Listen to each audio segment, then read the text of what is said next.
Je vous souhaite la bienvenue sur l'espace du village des architectes et à cette conférence qui est consacrée au nouvel hôpital de Mercy du centre hospitalier de Metz-Thionville. L'opération de construction du nouvel hôpital de Mercy a constitué un enjeu majeur pour la prise en charge sanitaire du bassin de population du nord de la Lorraine. L'hôpital de Mercy était un projet très urbain, un projet d'architecture humaine et fonctionnelle, avec une conception en plot, avec également sa conception modulaire des unités et ses possibilités d'extension et la conception du plateau technique central. Le nouvel hôpital a été pensé pour préparer l'avenir des modes de prise en charge en médecine. Nous accueillons ce matin pour aborder cet ambitieux projet Véronique Anatole-Touzet, directrice générale du centre hospitalier de Metz-Thionville. Madame Anatole-Touzet, bonjour. Nous accueillons également le docteur Khalifé, président de CME du CHR. Bonjour docteur. Monsieur Gilles Gollet, le directeur des travaux du biomédical, de la maintenance, de l'environnement et de la sécurité. Monsieur Gollet, bonjour. Et enfin Samir Farah, architecte, fondateur de l'atelier AART. Au fil du temps, l'atelier pluridisciplinaire a réussi à conquérir le secteur hospitalier et est devenu un acteur important dans ce domaine très spécifique, en raison du regard novateur qu'il porte sur l'hôpital et de la conviction dont il a su faire preuve auprès d'une maîtrise d'ouvrage toujours exigeante en termes de fonctionnalité, de technicité, de budget évidemment à respecter et sollicitant continuellement des idées visant à humaniser les lieux dont elle a la responsabilité. Tout d'abord, je donne la parole à Madame Anatole-Touzet. Madame Anatole-Touzet, est-ce que vous pouvez nous présenter le CHR de Metz-Thionville, s'il vous plaît? Oui, bonjour. Donc, en tant que directrice générale du CHR, effectivement, je vais d'abord vous présenter le CHR de Metz-Thionville. Donc, comme ça a été rappelé, c'est un établissement de type CHU, donc le 17e au rang en termes d'activité dans la catégorie des CHR-CHU. Et c'est un établissement qui est l'établissement de référence du territoire Nord-Lorraine, donc avec un bassin très important de recrutement, puisqu'il couvre 2,3 millions d'habitants. Et la zone d'attractivité du CHR, donc, qui a la particularité d'être un établissement régional, donc de référence bicite, couvre deux bassins très peuplés, celui de Metz et celui de Thionville, des bassins d'environ chacun un peu plus de 300 000 habitants. Donc c'est un établissement qui comporte près de 6 000 personnes, donc 688 médecins, en incluant les internes, qui forment aussi de nombreux étudiants dans les instituts de formation, qui a un très gros recrutement en termes d'urgence, plus de 110 000 passages aux urgences, qui est également un pôle important de recrutement en termes de consultation externe, 380 000 consultants, et une activité importante, 165 000 séjours, et une grosse activité d'ambulatoire que nous avons fortement développée. C'est un point fort d'ailleurs du nouvel hôpital, le pôle de chirurgie ambulatoire. Donc c'est l'établissement de référence avec ses nombreux sites, vous le voyez, dont le site de Mercy. Donc c'est la photo du milieu qu'on va revoir après. Il a un établissement principal sur Bel-Air à Thionville, un établissement annexe qui est en cours de fermeture sur Thionville et des hôpitaux rattachés comme celui d'Ayange récemment sur le secteur de Thionville qu'on nous a demandé de reprendre suite à une situation très difficile de cet hôpital, et sur Mercy, sur Metz. Donc nous avons ouvert tout récemment, ce sont les photos suivantes, là au milieu en partant et en descendant vers la gauche, l'hôpital de Mercy qui donc vient d'ouvrir, qui est un hôpital de 776 lits et places, auquel s'est adjoint l'hôpital femmes-mères-enfants, donc une nouvelle construction également adjointe à l'hôpital d'adultes. Et d'ailleurs, on verra que l'extensibilité du projet nous a permis d'adjoindre cet hôpital femmes-mères-enfants sur le site de Metz, et puis des sites annexes, notamment de soins de suite et de maisons de retraite. Voilà, au niveau de ses activités, je ne vais pas y revenir, mais il a des activités de référence dans de nombreux domaines, notamment la cardiologie, puisque M. Khalifé dirige un des plus gros pôles de cardiologie de France, après le CHU de Bordeaux de mémoire, enfin le deuxième ou le troisième de France.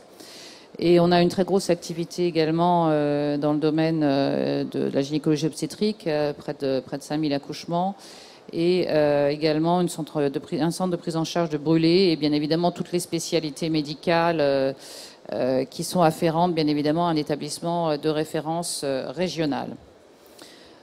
Donc voilà le nouvel hôpital de Mercy, donc, qui a ouvert maintenant depuis octobre 2012, auquel s'est adjoint l'hôpital femmes-mères-enfants, qui a été construit et ouvert dans la foulée, que nous avons ouvert en janvier 2013. Et je vais ensuite peut-être passer à la conception de ce nouvel hôpital. Alors, quelle réflexion est-ce que vous avez eue dans le cadre de la conception et de l'optimisation du nouvel hôpital au service du parcours des patients? Alors, la réflexion que nous avons eue, et on le voit peut-être à travers le site, là, c'est un concept novateur autour du parcours du patient, puisque tout le parcours du patient est conçu pour optimiser la prise en charge du patient, puisque l'ensemble des flux, et c'est un des points forts de cet établissement, a été différencié en termes d'organisation architecturale. Et c'est très important, puisque nous avons, dans la conception et fonctionnellement, ça a été très bien traduit sur le plan architectural par l'architecte, prévu des flux très très spécifiques, qu'il s'agisse des flux pour l'accueil des urgences. Vous le voyez là sur la droite de la photo. Donc il y a un flux très spécifique pour les urgences qui est organisé de manière particulière. Nous avons aussi une gestion des flux organisée pour les activités ambulatoires, qu'il s'agisse de la radiothérapie ou de la dialyse. Ça aussi très important, avec un accès direct des patients. Et nous avons aussi une gestion des flux spécifiques pour tout le plateau de consultation qui est regroupé sur un seul niveau.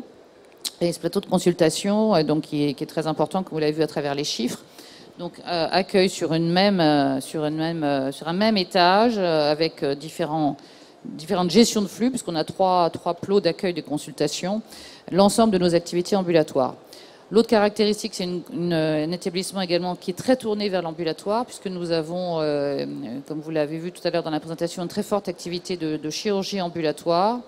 Et les activités ambulatoires, notamment d'hôpitaux de jour, de pluridisciplinaires, à la fois pour la chimiothérapie et pour la médecine, ont été regroupées sur un même plateau. Donc ça, c'est vraiment un point très important et très spécifique, à la fois des flux d'accueil dans la gestion des flux très spécifiques, très bien organisés, et un plateau ambulatoire très important. La deuxième caractéristique, c'est une gestion de flux également au niveau de l'urgence vitale, qui est très bien pensée, puisque nous avons sur le toit l'accueil par l'hélicoptère pour les urgences lourdes, vitales, avec un accès direct qui arrive au bloc opératoire, et ce qu'on a appelé un axe rouge, l'architecte l'a appelé l'axe rouge, qui permet une prise en charge immédiate et en toute sécurité des patients venant des urgences. Donc ça, c'est également un point très fort du programme architectural que développera Samir Farah tout à l'heure, avec un accès direct au bloc opératoire, au plateau technique central, donc qui est situé au cœur du bâtiment. On le verra tout à l'heure à travers le film également. Et ça, c'est également un point très très fort, puisque ça permet une prise en charge très rapide, immédiate, en sécurité. À titre d'exemple, les malades urgents de cardiologie arrivent directement sur le plateau technique de coronarographie. Donc cette gestion des flux était très très bien pensée, et c'était un point fort du programme. Les deux autres aspects sur lesquels je voudrais aussi insister, avant de parler un petit peu d'efficience, c'est la modularité et l'extensibilité de ce bâtiment. Puisque l'ensemble des unités de soins, là on le verra aussi à travers le film, ont été conçues de manière modulaire. Donc c'est des unités de 12 lits, qui sont des unités type, avec des salles de soins type, qui sont les mêmes pour l'ensemble des unités. Et ça a permis de s'adapter totalement, puisque depuis le programme qui a été conçu dans les années 2004 à l'ouverture, il y a eu bien sûr énormément d'évolutions médicales. Et donc cette conception architecturale de la modularité des unités nous a permis de nous adapter, d'inclure d'ailleurs dans l'hôpital des unités qui n'étaient pas prévues au départ. Nous avons fermé des lits dans l'ancien hôpital et nous avons pu regrouper d'autres activités sur d'autres sites, ce qui a permis vraiment de réorganiser, et nous continuons à réorganiser l'activité hospitalière grâce à ce principe de modularité des unités. Donc ça, c'est un point très important. Le deuxième élément, c'est l'extensibilité. Donc, on le voit là à travers cet hôpital qui est conçu comme un hôpital plot. M. Khalifé, l'architecte, je pense, le développeront également. Vous voyez ces plots d'hébergement qui sont autour du plateau technique central, et avec des possibilités d'extension à plusieurs niveaux. La première, d'ailleurs, possibilité a été utilisée très vite, puisqu'elle a permis de raccrocher l'hôpital femme-mère-enfant avec une correspondance totale, étage par étage, au niveau des blocs, au niveau de l'accueil des consultants, au niveau des unités d'hébergement, entre l'hôpital femme-mère-enfant, qui a été une autre construction qui a été rajoutée, en lien direct avec les plateaux techniques, et les différents niveaux également de prise en charge de l'hôpital, et notamment en correspondance, disons, dans la conception fonctionnelle entre les plateaux de consultation, les activités de soins critiques comme les blocs et les activités aiguës et les unités d'hébergement. Donc ça, c'est le deuxième atout de cet hôpital, bien évidemment, qui est également un élément majeur.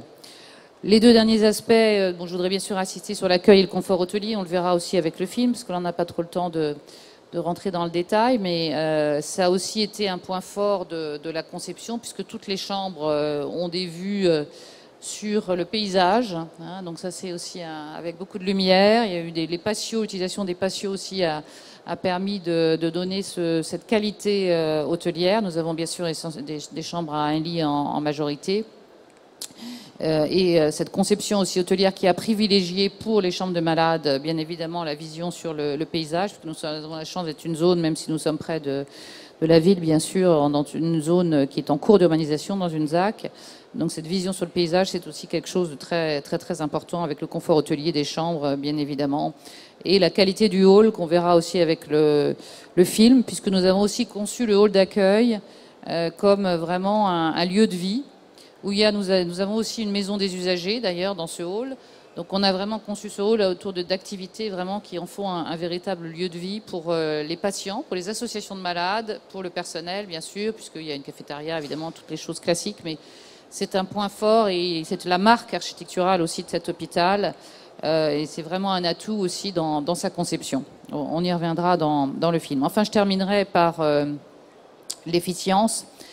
Puisque cet hôpital, du fait aussi de son caractère compact, d'une certaine manière, même si le bâtiment n'est pas très haut, puisque nous avions des contraintes, vous voyez sur la photo, à proximité du château de Mercy, qui est un site historique de Metz, nous a obligés de limiter la hauteur du bâtiment tout en utilisant la déclivité du terrain. Et ça a été très bien conçu sur ce plan également. Ce qui fait que nous avons cette efficience de l'optimisation de la gestion des moyens qui, bien évidemment, dans le contexte budgétaire actuel, est essentielle. Hein, l'imitation des circuits pour les malades, l'imitation des circuits pour les personnels, des temps de passage entre les consultations, les temps de passage du bloc opératoire aux unités de soins, etc., à la fois pour les patients et pour les personnels. Et la modularité des unités aussi permet d'optimiser, puisque les 12 lits sur des plots qui peuvent être de 12, de 24 et de 36 permet aussi d'optimiser la gestion du personnel. Donc cette notion d'efficience aussi, nous l'avons traduit très en amont dans la conception architecturale, avec également l'organisation en pôle d'activité médicale, puisque dès la conception et bien avant qu'on parle des pôles au niveau national, nous avons conçu le regroupement des activités sur des pôles d'activité pluridisciplinaires. Donc voilà en résumé, je ne sais pas si j'ai tenu mes 10 minutes, mais c'est un petit peu court pour résumer la conception et les enjeux et l'atout de ce nouvel hôpital. Mais en tout cas, on peut dire, je le dis d'autant plus facilement que la conception a été faite juste avant mon arrivée. Moi, j'ai fait la construction et l'ouverture, mais c'est vraiment un hôpital qui est très très bien conçu et adapté au parcours de soins des patients et aussi à l'efficience de la gestion des moyens, qui est évidemment un élément majeur aujourd'hui dans les constructions hospitalières. Je vous remercie, Madame Anatole Touzet. Je donne à présent la parole au docteur Khalifé. Docteur, bonjour à nouveau.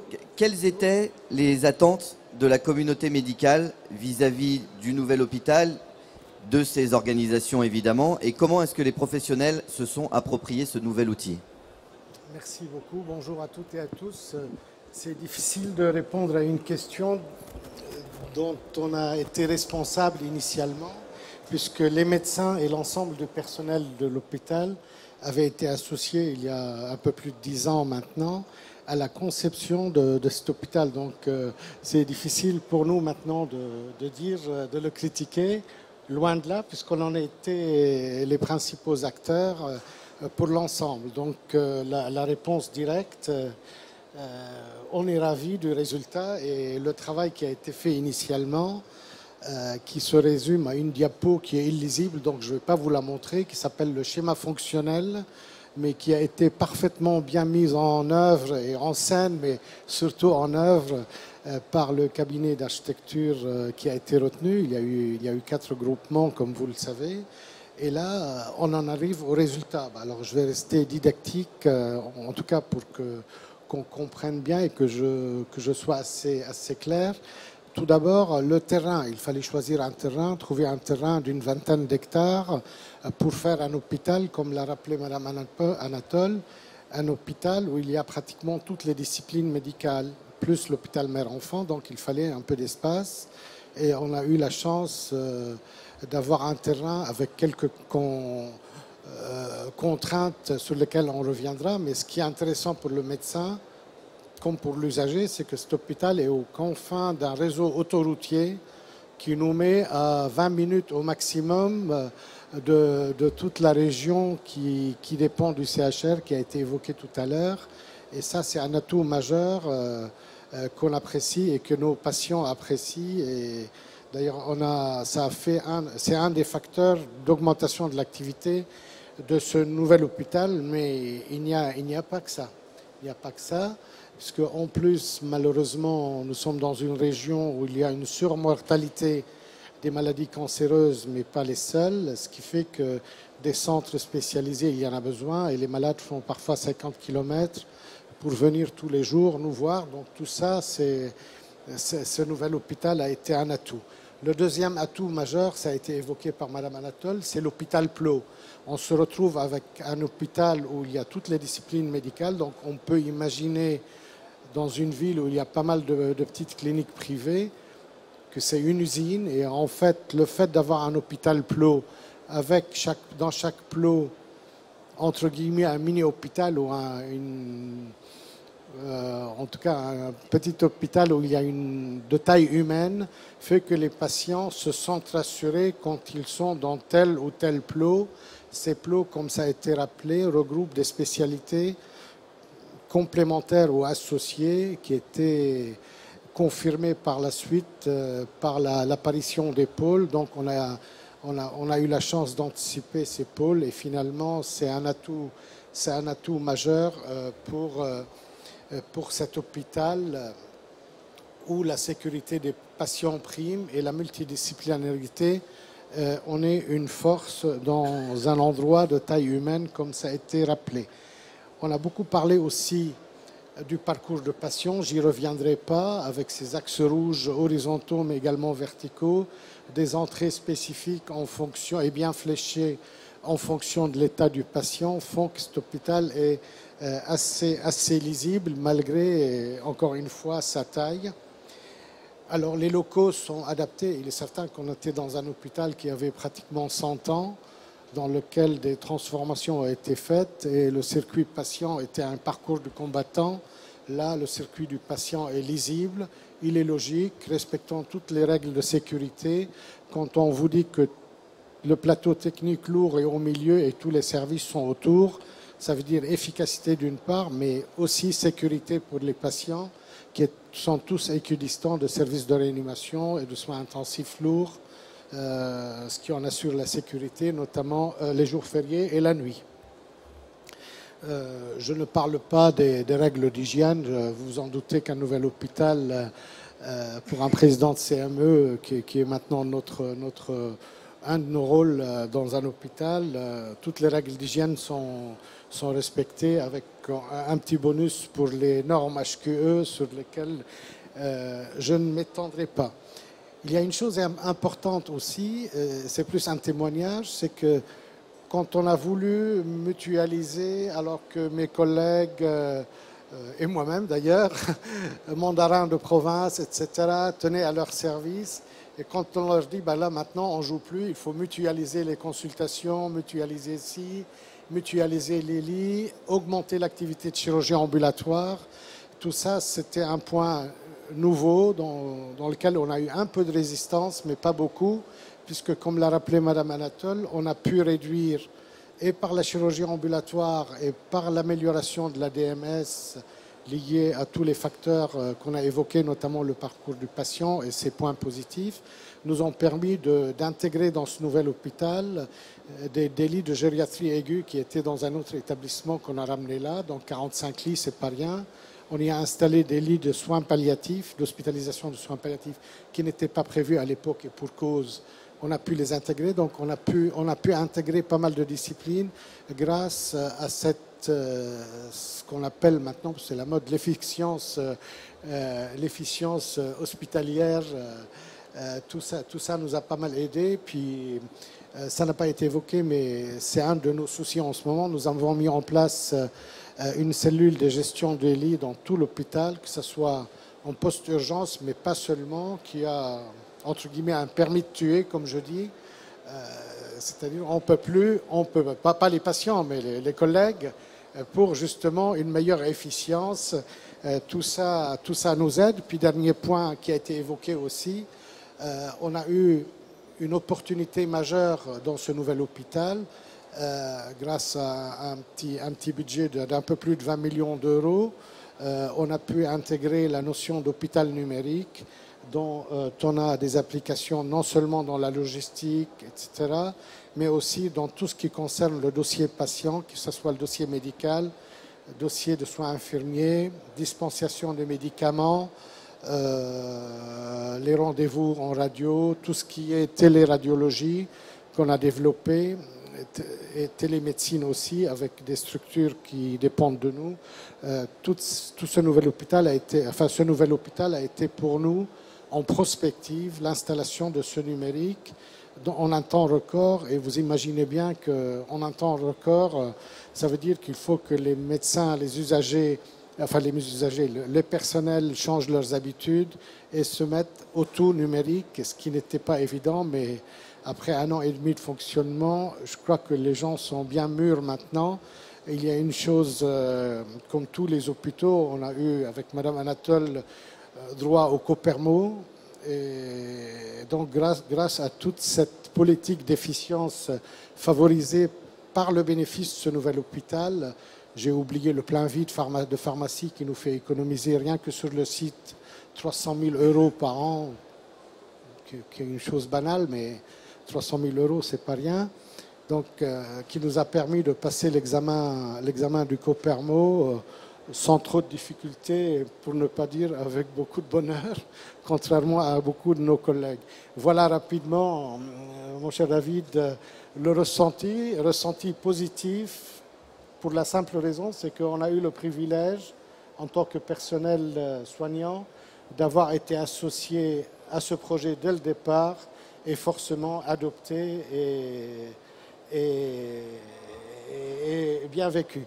La seule chose, il faut le dire, pour ceux qui sont en train de préparer peut-être un déménagement, le déménagement est une phase difficile, surtout quand on déménage un hôpital entier avec 35 services, quand on transfère le centre 15 qui reçoit 500 à 600 000 appels par an.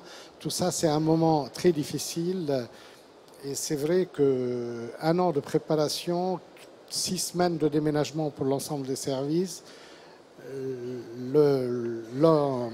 l'installation sans arrêter de travailler, c'était des moments un peu difficiles à vivre, mais encore une fois, après 1 an de fonctionnement, l'ensemble des personnels médicaux et paramédicaux se sont adaptés. Les usagers pour lesquels il fallait aussi, alors qu'on avait un hôpital au centre-ville, les gens le connaissaient par cœur, là, l'information doit être la plus complète possible si on veut que la population l'adopte assez facilement. Merci. Merci, docteur. Je vais maintenant donner la parole à Gilles Gollet. Monsieur Gollet, quelles sont les particularités du nouvel hôpital de Mercier et comment est-ce que vous avez assuré la gestion de ce chantier ? Bonjour à tous. Donc, beaucoup de choses ont déjà été dites sur le mode d'organisation. Je tiens à préciser que ce mode d'organisation était dans le programme et M. Khaliffer a rapporté à l'instant la participation de tous. On a, pour rédiger ce programme, on a organisé 250 réunions et on a mobilisé 750 personnes.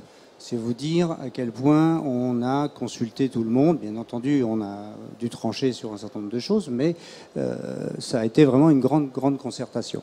Donc je rappelle les grands principes, les accès séparés, donc de telle façon que les flux ne se croisent pas. les consultations sur un seul niveau et ensuite l'organisation des plateaux en dessous d'urgence, imagerie, radiothérapie, isotope. Il y a une complémentarité, il y a une proximité importante entre l'imagerie et les urgences.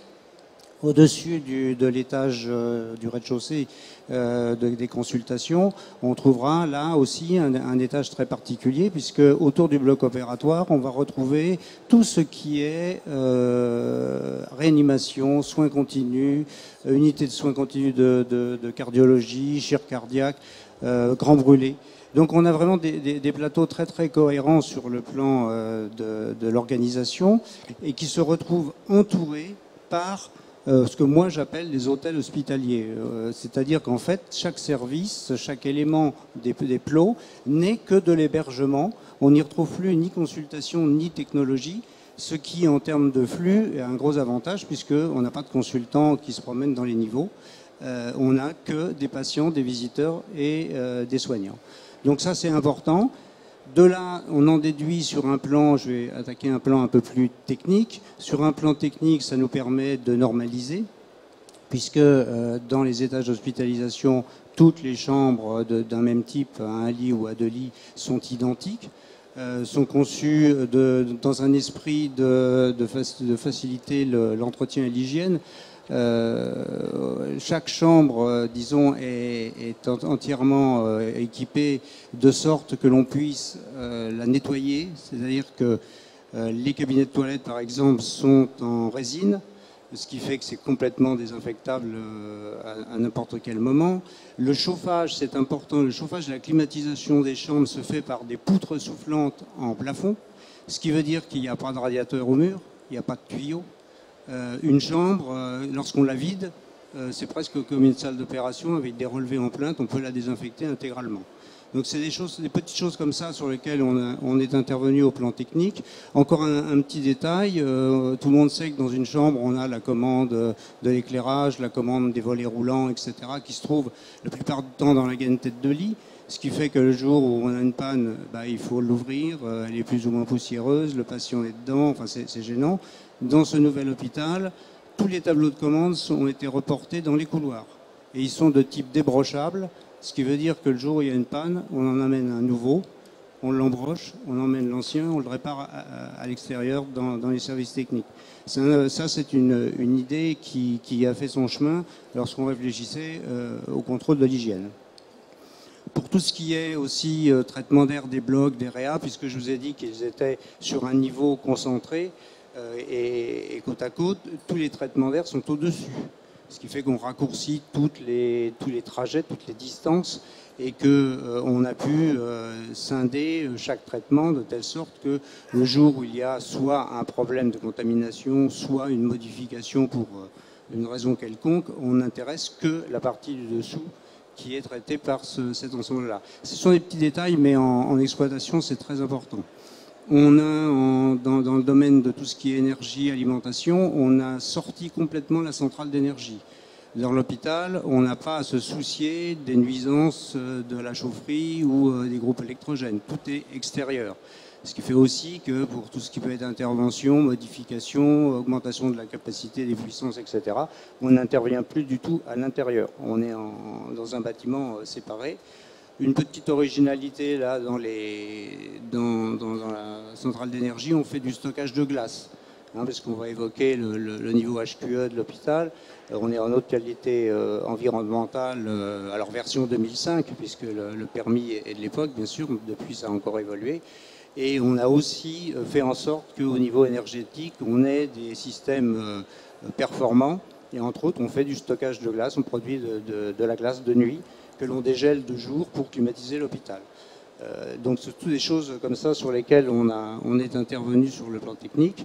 Une gestion technique centralisée qui comporte 22 000 points. Ça veut dire que tout est contrôlé pratiquement. Alors c'est un gros travail maintenant de mise au point, parce qu'au départ tout est en position, je dirais, médiane. Depuis maintenant une petite année, on travaille point par point à essayer d'optimiser. Ça nous a déjà permis d'optimiser les températures, de les régler pièce par pièce. Donc vous voyez des choses sur lesquelles on est intervenu. Sur le plan logistique, on n'en a pas encore parlé, on est bien sûr en transport lourd automatisé, donc des systèmes couramment appelés tortues, qui transportent le linge, les repas, etc. dans les étages. Ordre de grandeur, je crois que c'est 700 rotations jour, 48 000 km dans l'année. Ça donne une idée quand même de ce que ça représente. Bien sûr, ces appareils empruntent des ascenseurs, enfin des monts de charge dédiés qui ne correspondent pas du tout, bien sûr, au trajet du public.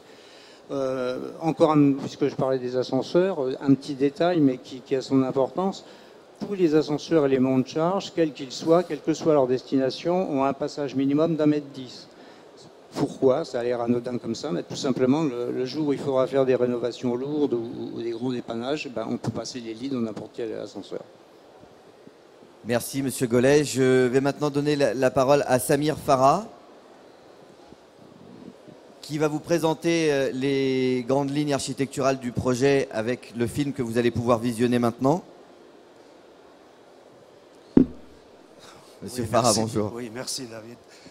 Bon, je pense que la direction de l'hôpital, ils ont bien quand même expliqué pratiquement tout le concept. Bon, je vais ajouter quelques mots, mais simplement, il y a un film, c'est bon.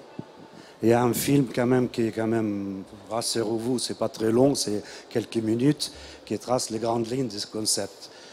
Bon, ces films, quand même, qui montrent très bien l'adéquation entre la fonctionnalité, l'architecture et la technique et aussi l'économie du projet.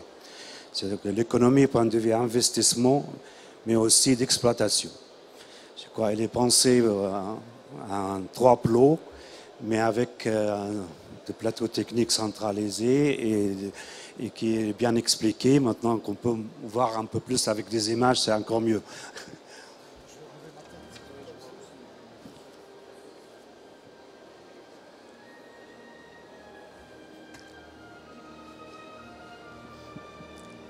Il y a un peu de son, non? C'est au sud-est de la ville de Metz qu'élise domicile sur le domaine du château de Mercy le nouveau centre hospitalier de Metz-Thionville et que s'annonce une ZAC d'envergure. Pièce maîtresse de cet échiquier urbain en devenir, le centre hospitalier se devait d'initialiser les structures urbaines de tout le secteur et d'en dicter les ambitions, avec rigueur et noblesse. Le château de Mercy, essentiel repère du site et mémoire romantique des lieux, recouvre ainsi ses lettres de noblesse. Mis en scène par 2 axes majeurs perpendiculaires, le Mail, ou boulevard de l'hôpital, et le tapis vert qui prolonge jusqu'à l'extrémité sud du site son cône de vue, il devient l'élément central de la nouvelle urbanité. Le Mail, déroulé avec faste depuis le rond-point ouest créé et souligné par une façade linéaire annonçant le devenir urbain de la cité hospitalière, organise différents axes transversaux qui gèrent des accès spécifiques. Urgences graves et valides, malades couchés, malades autorisés, et en sa proue sud-est, la porte principale de l'équipement, mise en scène par un large parvis. Mais il est aussi souligné et comme contenu, tout à la fois par la proximité du château, le débord d'une nappe high-tech coiffant pour partie la nouvelle construction, et un vaste écran sérigraphié qui a valeur de signal d'appel à l'échelle du parc hospitalier. À l'aplomb de cet écran se décline le seuil, qui se franchit dans un mouvement spontanément ralenti par les vues offertes. C'est donc apaisé que patients et visiteurs pénètrent les lieux pour y découvrir un atrium ouvert toute hauteur et, depuis cette agora, 2 galeries amplifient les caractéristiques urbaines des lieux. Ouvertes sur le paysage, baignées de lumière naturelle, elles installent les zones d'accueil clairement identifiées et développent moult espaces de vie aux activités et ambiances différenciées. Et si elles révèlent la composition orthogonale de cette urbanité intérieure, elles permettent également d'appréhender une organisation par pôle d'activité qui vise essentiellement au regroupement des moyens autour du malade et qui greffe à son plateau médico-technique de conception linéaire et placé donc au cœur du dispositif 3 plots identitaires pour 3 parcours de soins d'une grande lisibilité. Une organisation qui divise ainsi l'hôpital en 3 secteurs à échelle humaine avec 3 prises en charge des malades et 3 accueils personnalisés. La fonctionnalité par plot est enrichie par un principe de gestion des flux d'une extrême clarté. Un maillage tridimensionnel initialisée par 2 axes majeurs horizontaux perpendiculaires irriguant le plateau médico-technique, à la croisée desquels s'étire un axe rouge vertical assurant toutes les liaisons vitales entre l'hélistation, le plateau interventionnel, les soins critiques et les urgences.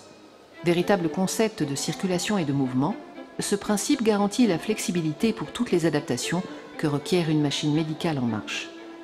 En épousant le dénivelé du terrain, le centre hospitalier minimise son impact bâti dans le site, optimise ses ouvertures sur le paysage et ses apports de lumière naturelle, et multiplie ses accessibilités de plein pied au niveau 0, au niveau 1 et au niveau 2.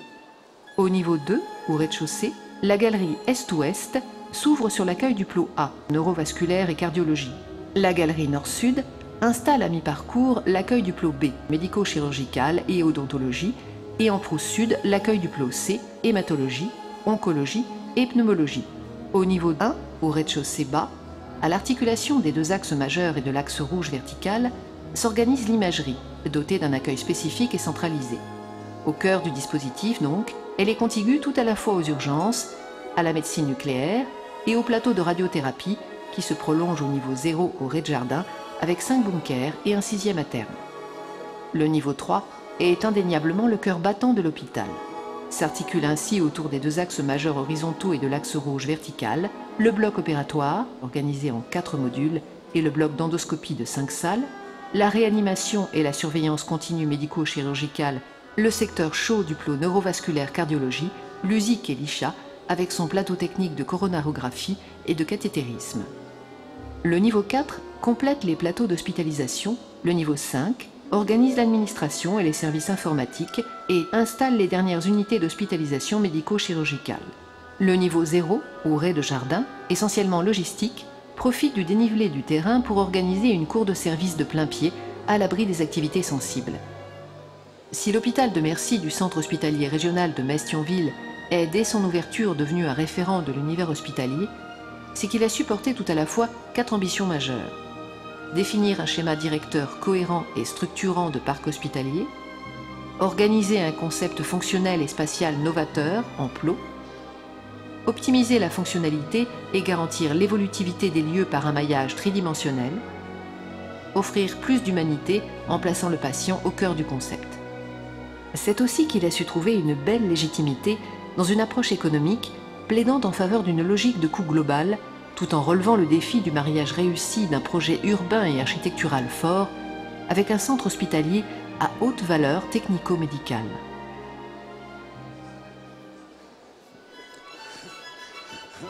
Ça donne presque envie d'aller au CHR maintenant. Voilà, bon,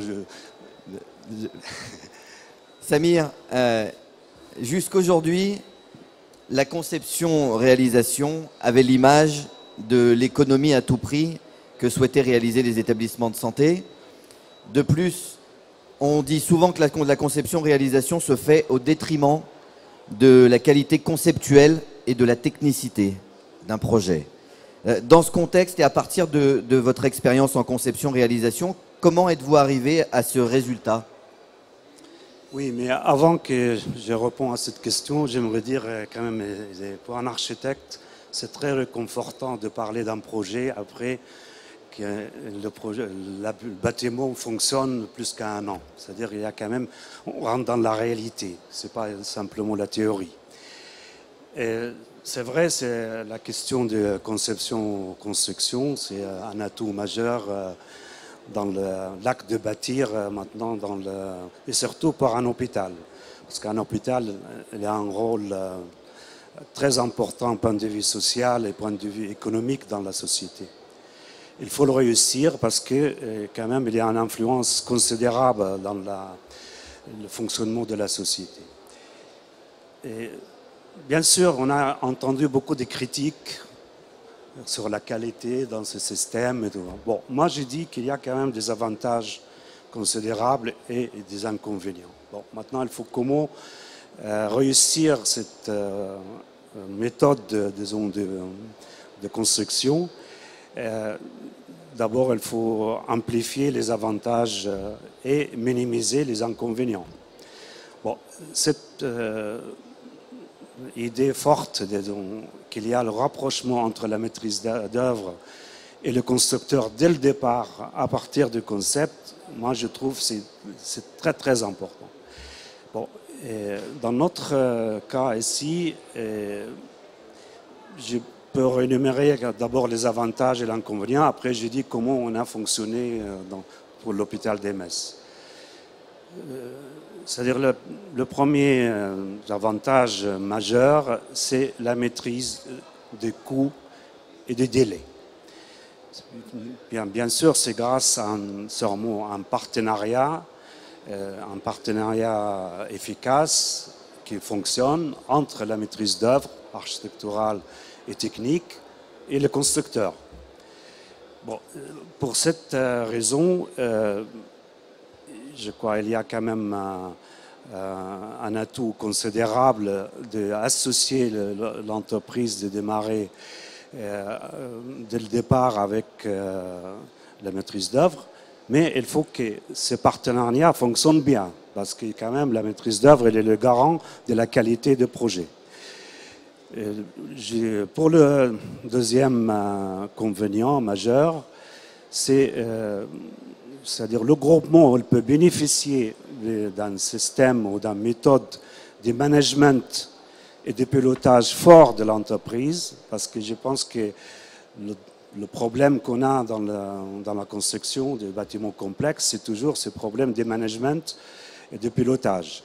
Mais si on est le même groupement, c'est-à-dire on s'assure quand même de l'encadrement fort de l'entreprise pour mener à bien à partir de la conception, étude et la construction. Bien sûr, cette association elle est très très importante dans le fonctionnement de l'acte de bâtir, parce qu'on va parler avec celui qui va réaliser le bâtiment. Et les méthodes de travail, de réalisation de l'entreprise sont intégrées dès le départ. On gagne beaucoup de temps, on gagne aussi point de vue économique. Bon, après, il y a cet management fort qui peut optimiser l'intervention de tous les partenaires associés à ces constructions. Bon, ça, c'est quand même un avantage considérable. Bon, et l'autre avantage aussi, c'est-à-dire ce système permet d'avoir intégré des modifications dans le programme, et ça c'est souvent quand même dans l'hospitalier, il est quand même assez important parce que la technique et l'ingénierie médicale et le concept médical changent du point de vue programme. Il faut savoir comment l'intégrer dans le processus de construction. Mais avec l'entreprise, on peut l'intégrer plus efficacement parce qu'on va avoir des coûts réels et avoir toutes les données techniques dès le départ intégrées. Bon, ça, c'est point de vue avantage. Bon, mais après, il y a des inconvénients. Bon, comme tous les systèmes de construction, il y a des inconvénients, mais moi je pense qu'il y a un inconvénient majeur dans ce système, c'est-à-dire surtout il y a quand même certaines tentations certaines maîtrises d'ouvrage, je n'ai pas dit tout le monde, surtout dans une période de restriction budgétaire comme en ce moment, de retenir les projets les moins de 10 ans, mais ce n'est pas les mieux 10 ans. Bon, et avec ce risque, c'est-à-dire on risque d'écarter les meilleurs concepts dans le concours. Bon, ça c'est quand même quelque chose qui peut arriver. Non, vous n'avez pas fait. Bon, l'autre inconvénient, quand même, le rôle de la maîtrise d'œuvre, surtout l'architecte, qu'il ne soit pas affirmé. Parce que le partenariat ne fonctionnait pas bien et l'architecte ou la maîtrise d'œuvre vont subir le chantage en disant l'entreprise, elle dit qu'on n'a pas vraiment chiffré ça, ces prestations, mais surtout quand en phase concours, on n'a pas tous les détails pour... Bon, ça c'est quand même inconvénient. Alors, troisième inconvénient que j'ai dû, quand même, c'est très très important, c'est ce système, l'entreprise et le mandataire de groupement. Le contact avec le maître d'ouvrage, il ne peut pas être indirect sans l'entreprise générale. Et ça, c'est quelque chose qui peut influencer quand même sur des décisions au point de vue qualitatif. Bon. Pour Metz, je peux affirmer ici, je pense qu'il y a beaucoup de monde qui sont d'accord avec moi, quand même ces partenariats et ce système de conception-construction étaient très bien fonctionné. Parce que dès le départ, je pense qu'il y a le rôle de groupement, c'est-à-dire de chacun dans le groupement, surtout la maîtrise d'œuvre, elle était bien respectée dans ce partenariat. Bon, je crois qu'il y a aussi une précaution qu'on a fait pendant les mises au point des marchés, c'est-à-dire qu'on a ajouté une clause en disant que l'architecte est le garant de l'adéquation entre la fonctionnalité, la technique et l'architecture. Et s'il y a un différend, il peut informer le maître d'ouvrage qui peut trancher et arbitrer ces questions. Je crois qu'avec cette possibilité d'informer le maître d'ouvrage en direct, c'était un atout considérable pour que le rôle de l'architecte soit respecté. Mais je peux affirmer quand même, c'est notre expérience avec le groupe Bouygues, pour plusieurs projets qu'on a réalisés ensemble, nous a amené à affiner des méthodes de travail, à se comprendre,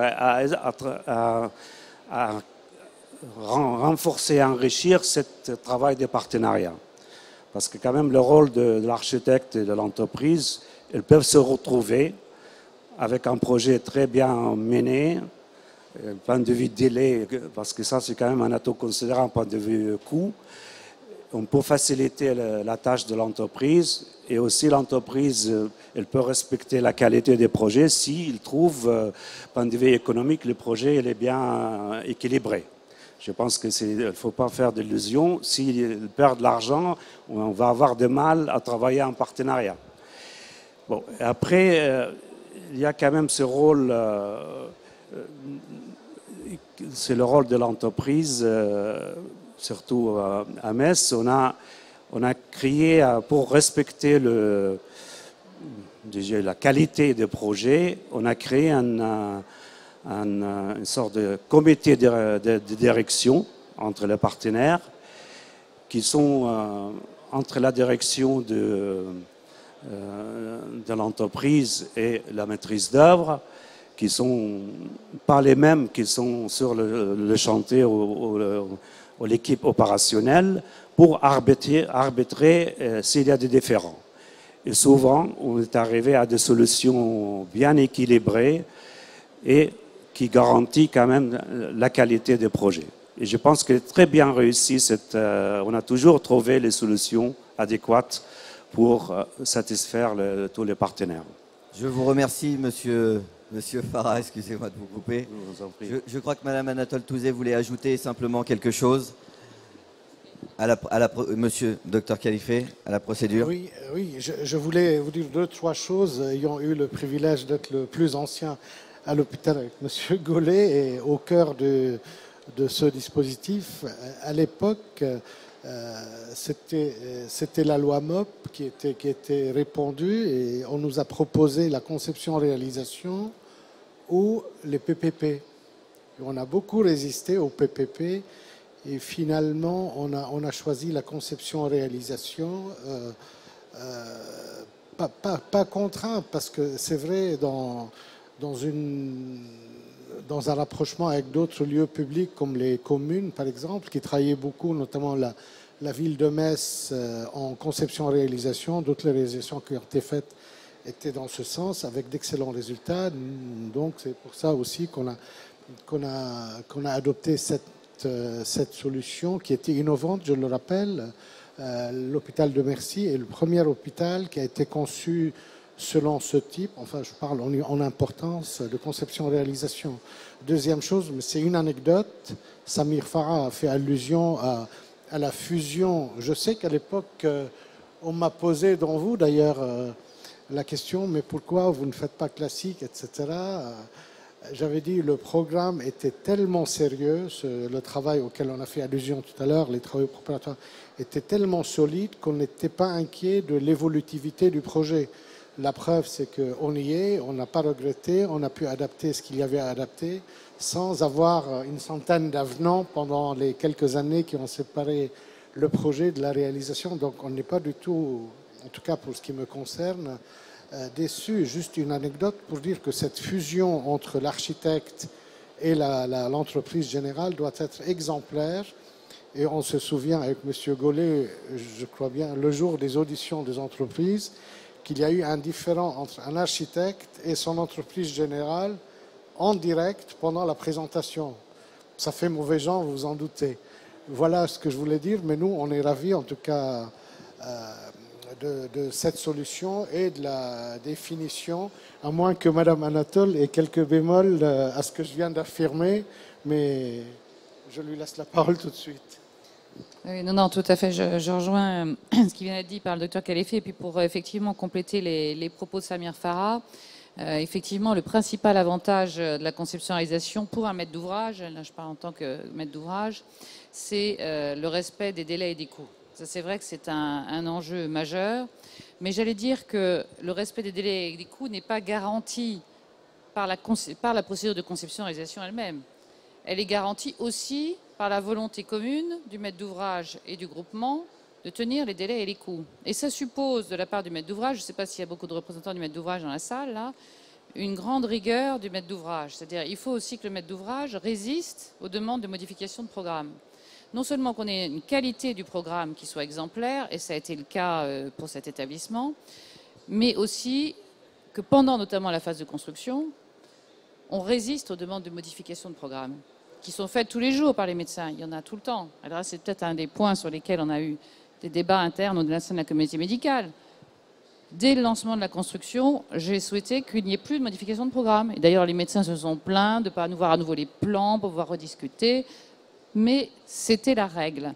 Et je crois que d'avoir fixé cette règle a garanti aussi le respect des délais et des coûts. Parce que sinon, on peut faire des avenants en permanence et effectivement, dans ce cas-là, on se retrouve dans les mêmes débats qu'avec la Malomop, avec des modifications permanentes de programme liées à l'évolution de la prise en charge. Mais ce que je voudrais dire, c'est que ce respect des délais et des coûts, il a aussi été garanti par la qualité du projet. Je voudrais rendre hommage à Samir Farah parce que il a très bien dit d'ailleurs combien il était intéressant d'intégrer les aspects techniques dès la conception et que la procédure de la conception-réalisation était un atout majeur pour le faire. Mais ça suppose aussi, que le programme permette cette flexibilité, cette évolutivité, parce qu'à l'inverse, résister à des modifications de programme, il ne faut pas que ça conduise à un résultat où le projet ne correspond pas aux attentes des utilisateurs. Et là, le fait que Samir Farah, dans le programme fonctionnel, ait traduit notre volonté d'avoir une modularité de l'organisation, d'avoir des possibilités d'extensibilité aussi du projet, et d'avoir une conception qui permettait finalement d'adapter les évolutions des besoins des services à partir de ces unités modulaires qui finalement sont polyvalentes, donc peuvent s'adapter à n'importe quel type d'activité, je crois que ça, c'était un point fondamental. Et le deuxième élément, c'est que le projet, par sa qualité, a permis, au-delà de cette modularité de la conception qui était prévue initialement, par la conception architecturale de l'hôpital Plot, du plateau technique central, aussi de permettre de répondre à cette exigence de respect des délais du coût sans modification de programme majeur. Parce qu'on en a fait une qui était liée à l'adjonction de l'hôpital femmes-mères-enfants. Et le fait que l'hôpital ait été conçu avec ses plots et avec ce plateau technique central, ça a permis d'adapter, mais à la marge en termes de coûts, finalement, d'adapter à la marge le programme au vu de ce projet nouveau là, qui était évidemment essentiel et qui s'est adjoint au nouvel hôpital d'adultes. Donc voilà, moi je suis une fervente défenseuse, j'ai eu la chance de construire 2 hôpitaux dans ma carrière en conception-réalisation, donc les premiers. Et c'est le deuxième. Et effectivement, je suis persuadée, dès lors qu'il y a une grande rigueur du maître d'ouvrage dans la gestion du programme et dans la gestion du suivi de l'opération, que ça permet effectivement une véritable réussite en termes de résultats. Pour peu que la qualité du programme soit là, que la qualité de la conception, bien sûr, architecturale et technique soit là, et qu'il y ait du côté aussi du maître d'ouvrage cette capacité, je dirais, à résister aux demandes permanentes de modification de programme, sauf évidemment sujet majeur. Et ça, ces trois conditions me paraissent fondamentales pour réussir une opération de conception-réalisation. Je vous remercie, Madame Anatole. Je remercie tous les acteurs de cette conférence. C'est vrai que c'est très frustrant de parler d'un projet comme ça, aussi intéressant en 45 minutes. Je vous invite à échanger avec les acteurs de la conférence maintenant, si vous le souhaitez, sur les différents espaces que vous avez autour. Nous avons une conférence qui va débuter dans une dizaine de minutes. Conférence consacrée au nouvel hôpital Pierre-Paul Riquet du CHU de Toulouse, avec l'agence SCO Architecte, l'intervention de Monsieur Cabane et de Monsieur Huette qui vont s'exprimer sur cet espace. Je vous invite donc à rester parmi nous. Je vous remercie de votre présence et je vous souhaite une très agréable journée.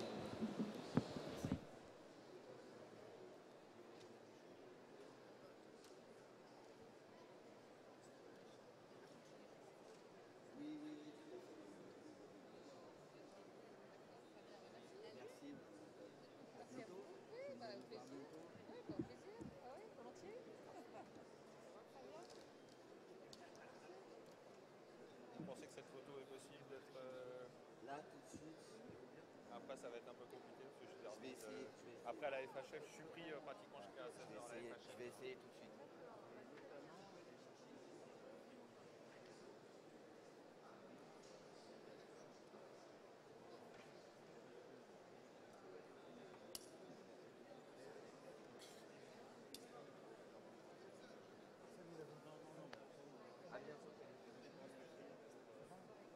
Bien, et toi?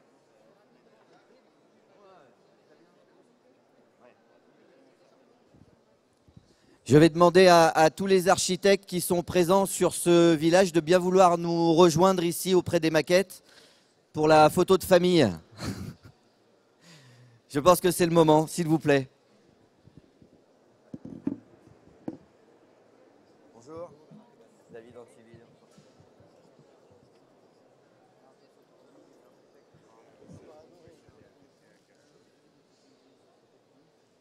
Si vous voulez bien venir nous rejoindre, je demande aux architectes, s'il vous plaît, de venir près des maquettes pour faire